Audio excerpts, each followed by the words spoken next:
Hello everyone, welcome to movie review. Koratala Siva గారు బాలకృష్ణ గారి కాంబినేషన్లో ఒక మూవీ స్టోరీ డిస్కషన్స్ అయితే మాత్రం ఒక అప్డేట్ వచ్చింది.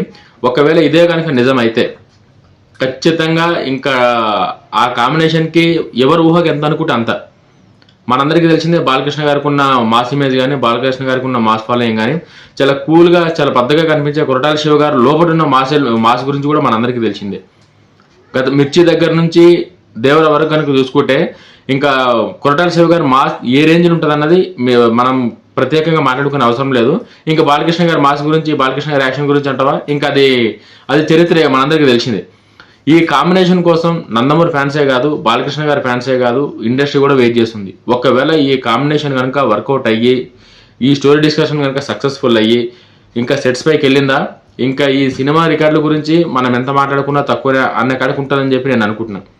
ఎందుకంటే కొరటాల శివ గారి ఏ సినిమా మీరు చూసినా సరే కూడా ఎంతట్లా లేదన్నా సరే కూడా ఆ యాక్షన్ సీన్స్ ఎట్లుంటాయంటే బోయపాటి గారి తర్వాత ఆ రేంజ్లో యాక్షన్ సీన్స్ ఉంటాయి కొరటాల శివ గారి కూడా. కొరటాల శివ గారు అంటే చాలా కొంతమంది బయటికి చాలా రఫ్గా కనబడతారు, బట్ క్లాస్ సినిమాలు చేస్తారు. కొరటాల శివ గారు దానికి రివర్స్, బయటికి చాలా క్లాస్గా చాలా నీట్గా కనిపిస్తారు. ఆయన తీసే సినిమాలేమో హై వోల్టేజ్ యాక్షన్ ఉంటాయి మొత్తం. అది మనం స్టార్టింగ్ నుంచి ఇప్పటి వరకు ఏ సినిమా చూసినా సరే కూడా ప్రతి సినిమాలో చాలా క్లియర్గా కనిపిస్తుంది ఆ కొరటాల శివ గారి యాక్షన్ ఏ రేంజ్లో ఉంటుందని చెప్పి. ఇంకా బాలకృష్ణ గారి యాక్షన్ గురించి అంటారా, ఇంకా మనం ఎంత చెప్పుకున్నా తక్కువనే. బాలకృష్ణ గారి యాక్షన్ గురించి మాట్లాడుకున్నంత వయసు కానీ ఇది కానీ మన రెండు లేవు. నేనైతే ఈ మూవీ ఖచ్చితంగా సెట్స్ పైకి రావాలి. నందమూరి ఫ్యాన్స్ ఎట్లయితే వెయిట్ చేస్తారో, బాలకృష్ణ గారి ఫ్యాన్స్ అయితే ఎట్లా వెయిట్ చేస్తారో, నేను కూడా అట్లనే వెయిట్ చేస్తున్నాను. ఖచ్చితంగా ఈ సినిమా సెట్స్ పైకి వచ్చి స్టోరీ ఫైనలైజ్ అంతా అయ్యి ఖచ్చితంగా సినిమా వీళ్ళిద్దరు కాంబినేషన్లో సినిమా పడాలని చెప్పేసి అయితే నేను కూడా కోరుకుంటున్నాను. మీకు కూడా ఏమనిపిస్తుందో మీరు కామెంట్ చేయండి. ఇంకా ఈ సినిమా ఎప్పుడుండే ఛాన్సెస్ ఉంది, ఒకవేళ అంతా కన్ఫర్మ్ అయింది, స్టోరీ ఓకే అయింది, ఇంకా స్టోరీ ఏమైనా ఇంప్రూవ్మెంట్ ఉంటే కొరటాల శివ గారు ఇంప్రూవ్మెంట్ చేస్తారు. లేదు ఈ స్టోరీ కనుక ఓకే అంటే ఎప్పటి నుంచి ఉండే ఛాన్సెస్ ఉందంటే, ఇప్పుడు బాలకృష్ణ గారు ఆల్రెడీ గోపిచంద్ మల్లేని గారి సినిమాలో ఆల్రెడీ కమిట్ అయ్యారు. ఇది అయిపోయినాక ఇది స్టార్ట్ అయ్యే ఛాన్సెస్ అయితే ఉన్నాయి. ఆల్రెడీ మన కొరటాల శివ గారు కూడా దేవరా 2లో ఉన్నారు కాబట్టి మరి దానికన్నా ముందు ఈ సినిమా చేస్తారా, ఎన్టీఆర్ గారు డేట్స్ చూసుకొని ఈ సినిమా చేస్తారా ఏందన్నది ఇంకా అఫీషియల్గా అప్డేట్ అయితే రావాల్సింది.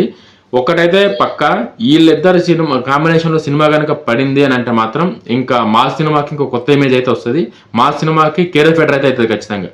ఎందుకంటే బాలకృష్ణ లాంటి ఒక యాక్షన్ హీరో, బాలకృష్ణ గారికి ఉన్న ఒక మాస్ ఫాలోయింగ్ లాంటి హీరో, చాలా జాగ్రత్తగా పద్ధతిగా యాక్షన్ సినిమాలను కూడా అందంగా చిత్రీకరించే కొరటాల శివ గారు లాంటి ఒక డైరెక్టర్తో కనుక సినిమా కనుక పడితే ఒకసారి మీరు ఊహించుకోండి. ఆ ఇమాజినేషన్కే నేను వదిలేస్తున్నా మొత్తం ఆ సినిమా రేంజ్ ఏంది అన్నది, ఆ సినిమా సైజ్ ఎట్లుంటుంది అన్నది. ఖచ్చితంగా నేనైతే చాలా తొందరగా అఫీషియల్ అనౌన్స్మెంట్ రావాలి వీళ్ళ ప్రాజెక్ట్ గురించి. అఫీషియల్ అనౌన్స్మెంట్ వచ్చి నందమూరి ఫ్యాన్స్ కానీ, బాలకృష్ణ ఫ్యాన్స్ గారు కానీ, ఎవరైతే వీళ్ళ కాంబినేషన్స్ కోసం ఎదురు చూస్తున్న ఫ్యాన్స్ కానీ ఎవరైతే ఉన్నారో వాళ్ళందరూ ఫుల్ హ్యాపీ అయ్యి ఇండస్ట్రీని షేక్ చేసి మూవీ రావాలని చెప్పి అయితే నేను కోరుకుంటున్నా. మీకు వీడియో ఎట్లా అనిపించిందో లైక్ చేయండి, కామెంట్ చేయండి. జై హింద్.